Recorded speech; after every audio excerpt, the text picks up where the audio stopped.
துரத்தி விட்ட காரணத்தினால இவருக்கு எங்கே போக தெரியாமல் ஒரு மரத்துக்கடியில் போய் உட்காந்து பிச்சை எடுத்துக்கிட்டு இருந்தார். அப்படி ஒரு நாள் பிச்சை எடுக்கும் போது இவர் செய்தியை கேட்குறாரு. அதாவது இயேசு வந்து இந்த வழியாக வராருன்னு.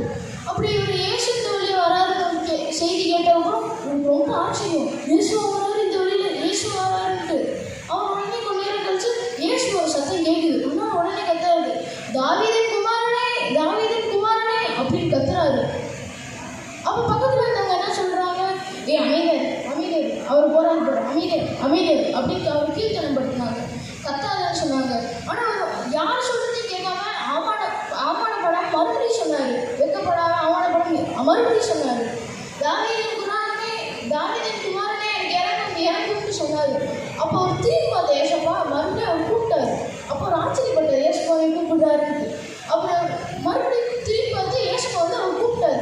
கூப்பிட்டு அவர் கண்ணில் வந்து அவர் கையில் வந்து கண்ணில் வச்சு உடனே அவர் பார்வை தெரிஞ்சிருச்சு. அதனால நம்ம என்னன்னா இதில் நம்ம என்ன புரிஞ்சுக்கணும்னா, விடுதலையை நம்ம தான் தேடி போகணும்.